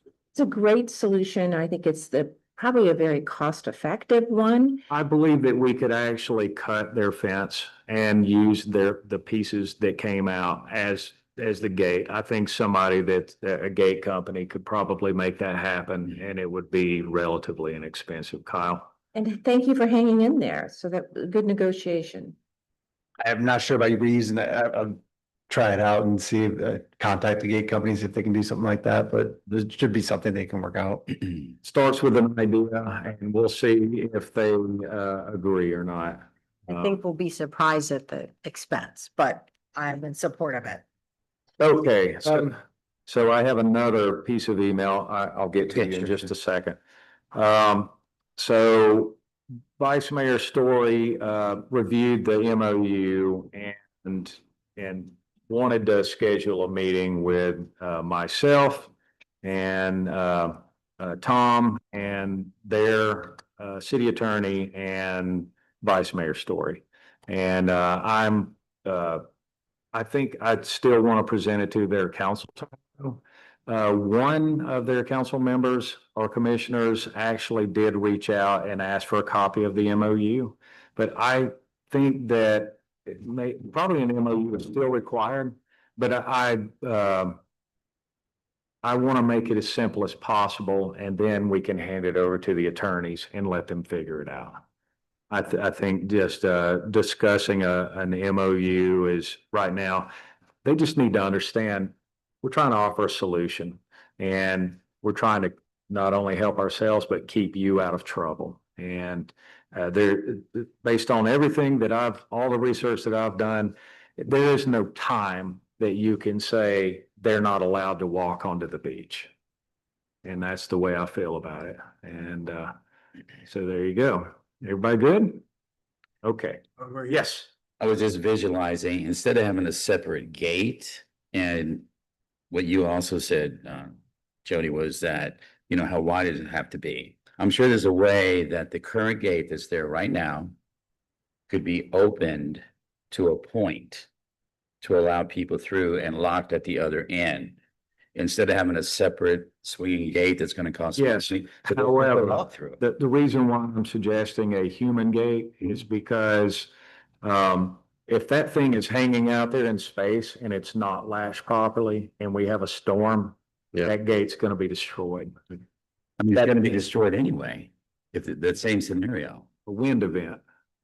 right? Cause it'll have the other gate that it latches to, the other piece of fence that the rolling gate rolls up to and Right. connect. So that will at least stop it from blowing over. Right. I'm just trying to, Right. not only that, but I'm trying to make sure that there's not a gap open so that every time anyone passes, It looks. It looks. it looks closed. All right, Yeah. And what you're proposing is what they're doing now. That's the current. right, except it could be actually, it's just done with a cable. I don't know if you've Right. seen it. Oh, okay. Yeah, you're looking at the At latch. other end, Yeah, it would yeah. be locked, so it couldn't be moved. Let's just see what they say tomorrow. Well, I've been looking into this too, and it really, you gotta go back to 2022 when Mr. Story moved here. And he's like Steve Bloom on steroids. He doesn't want anybody on the beach, basically.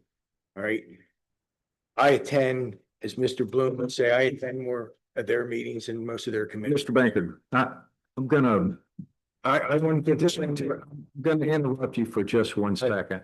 Because these meetings are publicly recorded, and I've always heard and always felt that you get more whenever you're nice and you are not talking about people or trying to be abrasive. And right now, I'm trying to ask Bel Air Shore for a favor. So All right, Mr. Mayor, I can agree somewhat with that, but what, in my 12 years here, what, can you name one thing they've done to help out Bel Air Beach? Just one. Nothing. They haven't never helped us out. They've always threw hindrances in front of us. Now, I went to Ken Bearfield, our state rep, about this. She said she was going to try to get a meeting with the governor because he's very, very adamant about free access to the beach. So she was sitting down with his chief of staff, I believe Friday of last week. I haven't heard back from her. So one of her first questions was, how do you get a handicap vehicle in there? Ooh, that's a good question. How do you get a handicap vehicle in there? Right? Second question was, how long were those gates there? 20 years. Well, what was the problem for 20 years? There wasn't a problem until somebody moved in. I'll keep the name out. All right.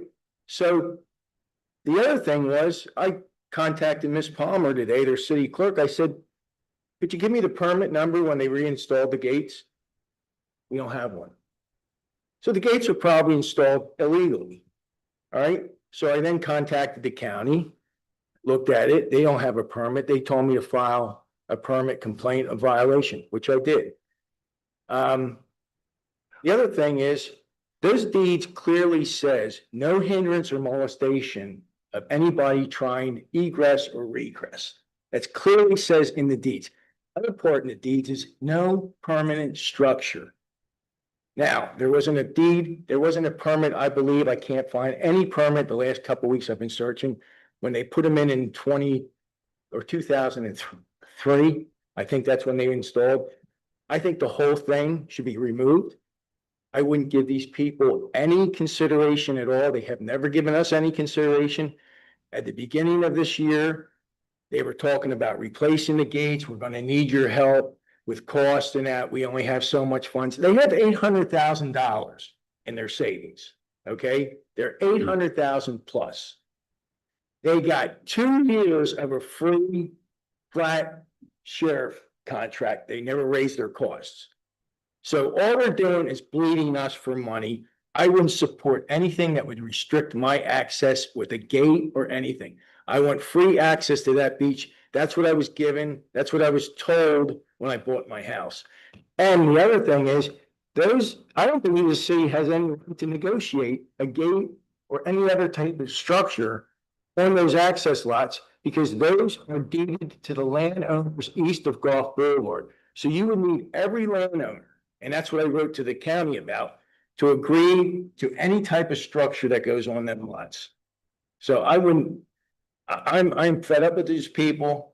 The other thing is, you should really look at some people that you're negotiating with, their background and what they may be facing in the future. And that's easily pulled up on the internet.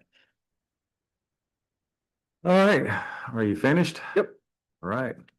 So I will go there tomorrow. I'm sure that I will be interference will be ran on me by people that live in the city and some people that live or that work on this council. But I'm going to do the best I can and we'll see what happens. All right, so now we're going to move on to general business. Dave, can I just ask a question? How does that work with sunshine laws if we've got multiple council members showing up at a meeting discussing this matter, for instance? Is that an issue? No, because it's a public meeting. Okay, It's been publicly noticed. okay, And so the person that came in here and made accusations was incorrect. okay. All right. Just wanted to clarify. Okay. All right, now we're on the general business. I was informed that on November the 20th, our city manager is up for a new contract. Tom, would you like to address that? Sure. We know that Kyle's employment agreement was entered into a number of years ago. It was actually entered into on November 28, 2022. It had 3 terms associated with it. The final term, which is the one we're in right now, expires November 20th of this year. So Kyle's contract is up at that time. So I had reached out to the mayor, asked for some direction as to how we wanted to move forward with regard to Kyle's employment agreement. He has expressed his desire to continue on as the city manager. I had specifically asked Kyle what he was looking for in proposed changes to the agreement, because in negotiating these over the past 30 years for different city managers, there's always a request for a salary increase. There's usually a request for 401k or 457 plan increases, health insurance, more vacation time, more time off. Those are the types of things that are being asked on renewals. And so Kyle responded, I don't want any changes to my agreement, which is probably something that I've never heard of. But anyhow, so Can we drug test you? So he obviously was entitled to have his employment agreement modified or ratified based upon the direction that you give me. I have prepared a 3rd addendum, but I need direction as to what you would like to do. And the mayor has some suggested changes to it, and I'll hand it back over to you, Mayor. Okay, all right. So I asked Kyle for, hey, where are you at right now? And he gave me that number. It's roughly $140,000. He was prior to that in January at 126.5. So if everyone remembers, we had something called hurricanes, and there were a lot of people jumping ships and moving around, and we face it, we love Kyle. We think he does a great job, and we wanted to make sure that he didn't jump ship on us. And so we increased his pay and some of his staff by 10%. And so obviously that's not something that happens every year. But I feel like, and apparently because Kyle's not asking for really anything, that he must feel like he's probably in the right area also. So normally we do an employee review, and we come up with a score and we discuss it, and then we decide on a raise. Whenever there's a new contract, we don't do that. So my recommendation, because he's expressed his interest in staying, I would like to do another 3 years with Kyle. I would like to, this year, because he's not having to go up against a review, just give him a 4%. And then, each year following, he would be up for the standard employee review process, and he would be eligible for up to a maximum of 5%. That's just me throwing some stuff out there. I didn't have a lot of time to think about it, but I thought that sounded pretty reasonable. I don't know what everyone else thinks. So, Jody, you're always the numbers person, and you always are very outspoken whenever it comes to money. So I'd like to hear your thoughts. Well, I mean, I don't disagree with you. I think Kyle deserves, more than we could pay him, you know, how is the benefit package? I mean, I don't know, like, what are we paying just for your insurance, your family's insurance? What do we have? So I take advantage of an administrative policy we have to not take insurance and then get the payment, which I believe it's $300 each month. Okay. And I use my wife's insurance to her. So you have that, you have a car allowance, right? Or Right. I do get a car allowance. Yes. what else? Life insurance, paid leave, retirement plan. Those are the. How much paid leave? Is it escalate through the years or? So there have been a change relative to paid leave. In the first addendum, Have you had difficulty, Kyle, actually using your leave? I've gotten better. Yeah, we were forcing him to take vacation. Right. It's on the record that he has. Yeah. And I think we have some language in there that if there is a scenario where you can't use your leave, do we give him the option of getting paid? Right, a buyout. Okay, good. Yep. Good. if you'd like, I'll read that paragraph. All right. Okay, so this was the first addendum, which was signed on November the 7th, 2023. It says managers shall be provided paid vacation leave equal to 15 work days per calendar year accrued on the effective date of employment. Maximum accrual vacation leave shall be in accordance with City Personnel Manual, Section 10.4A, as amended from time to time, but in no event, no more than 40 days at any given time. And then you added this sentence. Notwithstanding any provision in the city's personnel policies to the contrary, the manager may at any time between November and December of each year surrender and receive the full cash value of any leave time accrued in excess of the 40 days he has otherwise permitted to accumulate. Okay. And there's no carryover? Have The- you the 40. accumulated? Yeah, there's no According to- carryover year. I don't know my current balance, but I definitely took at least 2 weeks in the past year. I was able to do a winter vacation in summer. I've improved. Did you say you can accrue year over year, or do you, it's like you cash out or use it? Pushes out and can keep 40, You can keep 40 from year to year. You A can maximum maximum of 40, okay.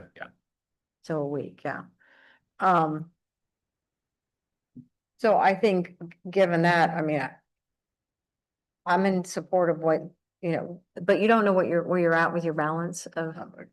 Log in. I'm just curious, cause I'm like, are you using them and you need more? Like, I don't know. I'm just Yeah. trying to, Even when he's on vacation, he's on call. I know, Yeah. that's why I'm trying to Yeah, like, I think we should up that.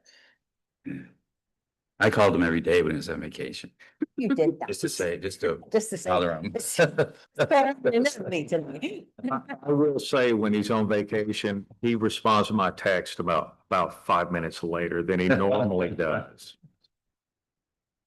My wife refers to him, used to refer to him as poor Kyle, now it's Saint Kyle. Go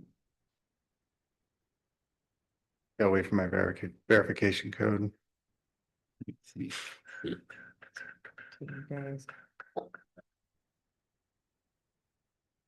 Is there like a 401k, you said? Or Yes, there's yeah. no pension, right? No pension. It's just a 401. State, The state pension, it's State, yeah, Yeah. a state It's, retirement. No, 10% Tem- saved, 10% through the Florida League of Cities.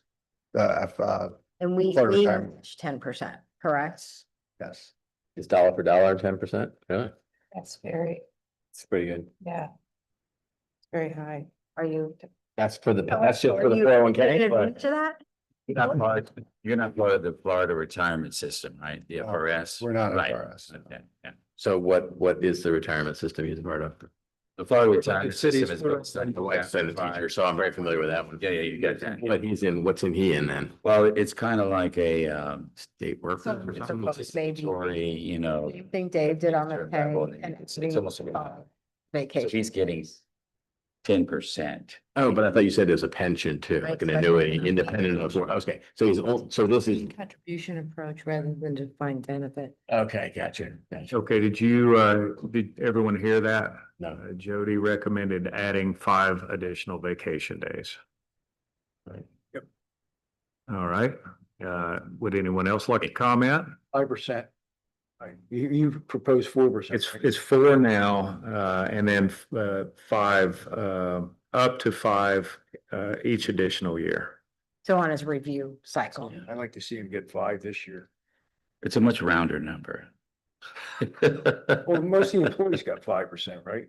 Right. This year? You struggle to, you said you struggle to use the 3 weeks that you have right now? Yeah, but you have to get paid for it. I did, Remember? Right, I know, but I did, I just pay them then, but I mean, I'm like, I get the use it intended to be, The man had to leave the country to get away from us this year. I get it, right? I mean, I encourage vacation to take a break from us, like from this place, you know?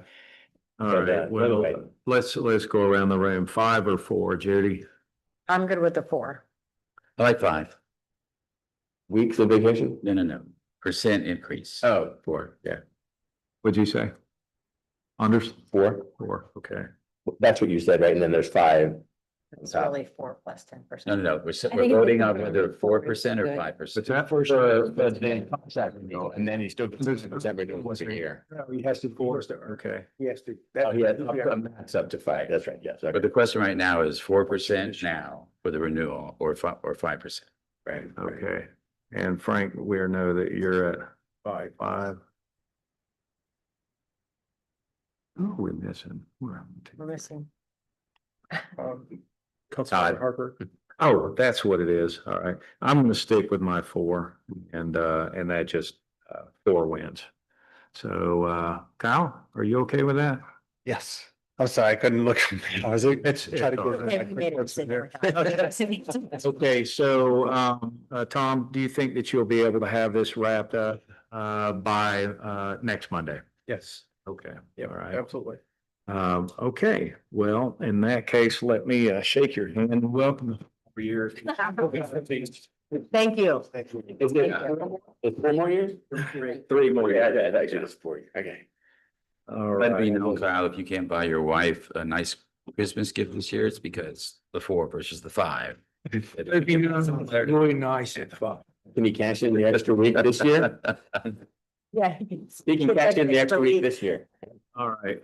I'm glad we got that worked out. Do we have any more general business? Anything anyone would like to bring up? Would everyone like to go home? Sir. All right, well, I will just say, meeting adjourned. How about that? Thank you. Thank you, sir.